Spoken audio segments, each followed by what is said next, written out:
Hi guys, good morning. Welcome to my channel.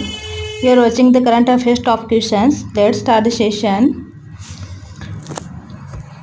Question number first देखते हैं। निम्नलिखित में से किसे विश्व व्यापार संगठन WTO वर्ल्ड ट्रेड ऑर्गेनाइजेशन में भारत का नया राजदूत नियुक्त किया गया है?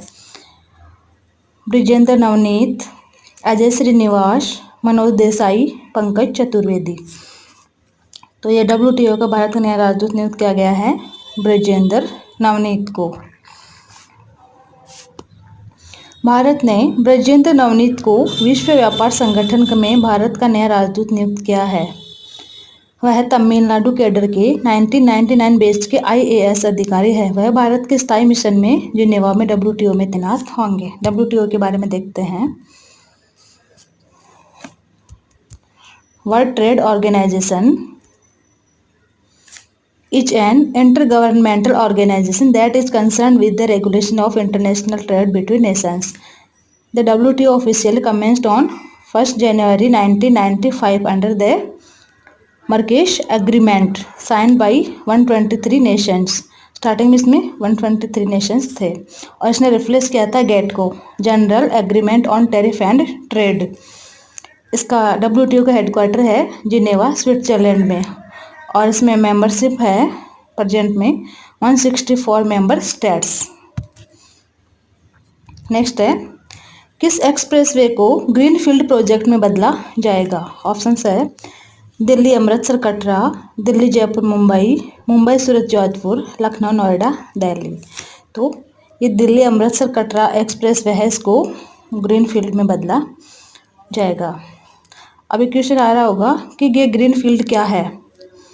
एक होता है ग्रीनफील्ड प्रोजेक्ट और एक होता है ब्राउनफील्ड। एक होता है ब्राउनफील्ड। तो ग्रीनफील्ड में है जब कोई कार्य जीरो से शुरू किया जाए, वो आता है ग्रीनफील्ड में। और जब किसी कार्य में कुछ परिवर्तन या कुछ ऐड किया जाए, रिनोवेशन किया जाए, तो वो आता है ब्राउनफील्ड में। जैसे हम कोई प्लॉट खरीद कर उस पर मकान बनाते हैं, वह आएगा ग्रीनफील्ड में। और जैसे प्लॉट है अपने पास, उसमें मकान बनाते हैं या पहले से थोड़े मकान बनाए हुए हैं, उस पर दूसरी मंजिल बनाएंगे, तो वो आएगा ब्राउनफील्ड में। अब ये जो दिल्ली अमृतसर कटरा है, वह ग्रीनफील्ड में कैसे बदला जाएगा कि जो कटरा से होते हुए अभी वैष्णो देवी की जा रहा है मार्ग, तो ये जीरो लेवल से कैसे होगा? 2019 में अपने प्राइम मिनिस्टर नरेंद्र मोदी जी ने एक प्रोजेक्ट अनाउंस किया था, नेशनल इंफ्रास्ट्रक्चर पाइपलाइन प्रोजेक्ट। इसमें 16 करोड़ खर्च किया जाएगा। तो ये 16 कहाँ खर्च करेंगे? इसमें कुछ लोकेशंस ऐड करनी है इस जो एक्सप्रेसवे है इसमें, तो इसमें जीरो लेवल से स्टार्ट किया जाएगा, इसलिए ये ग्रीनफील्ड प्रोजेक्ट में बदला जाएगा। नेक्स्ट है, देश का नाम इंडिया से बदलकर भारत रखने के लिए एक जनहित याचिका दायर की। देश का नाम किस अनुच्छेद में दिया गया है? फर्स्ट अनुच्छेद, सेकंड अनुच्छेद, थर्ड अनुच्छेद, फोर्थ अनुच्छेद। तो ये अपने जो अनुच्छेद है, ये अनुच्छेद नंबर फर्स्ट है, उसमें देश का नाम भारत दिया गया है। इसमें एक पेटिशन याचिका दायर की गई सुप्रीम कोर्ट में। दिल्ली के बिजनेसमैन है नमा है इनका नाम है। इन्होंने पेटिशन दायर की है कि जो अपना भारत का नाम है इंडिया, ये अंग्रेजों ने रखा है, और जो इंडिया है ये ग्रीक शब्द इंडिको से बना है, तो इसको इंडिया को हटाया जाना चाहिए। पर जो अनुच्छेद नंबर फर्स्ट है उसमें इंडिया भी दिया हुआ है, तो सुप्रीम कोर्ट ने कहा है कि ये हमारे हाथ में नहीं है इसका नाम बदलना, ये सेंट्रल गवर्नमेंट के हाथ में है। तो आपकी याचिका जो है सेंट्रल गवर्नमेंट में दी जाएगी। यह इंडिका से बना है। नेक्स्ट है, भारत और कौन सा देश एक दूसरे के सैन्य ठिकानों का उपयोग करने पर सहमत हुए हैं? चीन, इंडोनेशिया, बांग्लादेश, ऑस्ट्रेलिया। तो ये भारत और ऑस्ट्रेलिया जो है, इनमें एग्रीमेंट हुआ है सैन्य ठिकानों का उपयोग करने पर। नेक्स्ट है, निम्नलिखित में से किस संगठन ने हाल ही में payments infrastructure development fund launch किया है? भारतीय रिजर्व बैंक, विश्व बैंक, एशियाई विकास बैंक, भारतीय प्रतिभूति और विनिमय बोर्ड। तो ये payments infrastructure development fund launch किया है आरबीआई, भारतीय रिजर्व बैंक ने।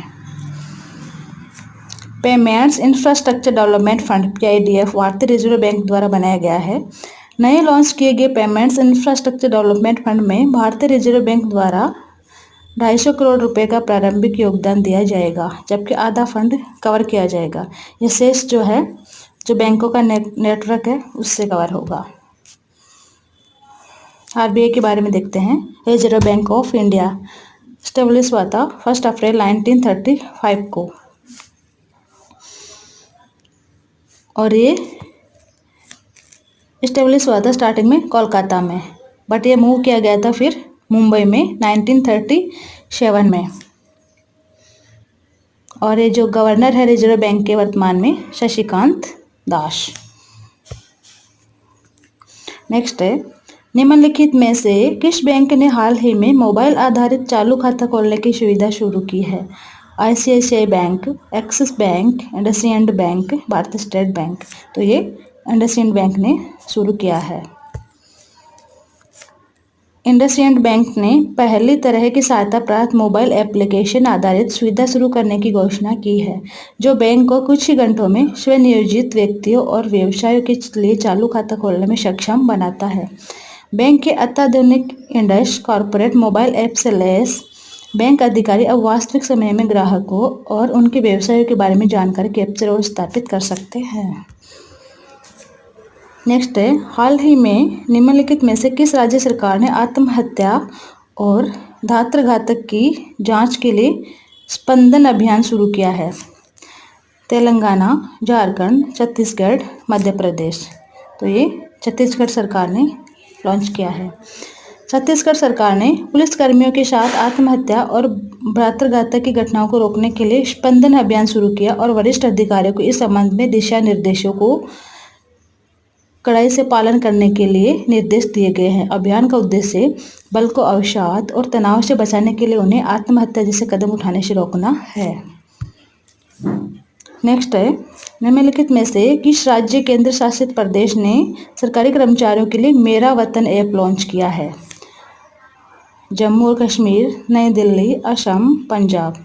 तो मेरा वतन ऐप जम्मू और कश्मीर ने लॉन्च किया है। जम्मू कश्मीर के सरकारी कर्मचारियों को अब वेतन संबंधी जानकारी के लिए बैंक अलर्ट तक सीमित नहीं रहना होगा। राज्य सरकार की ओर से जारी किए गए मेरा वतन एंड्रॉयड ऐप के जरिए कर्मचारी कभी भी अपने वेतन के बारे में जानकारी हासिल कर सकेंगे। ये अपना लास्ट क्वेश्चन था। Okay guys, thanks for watching. If you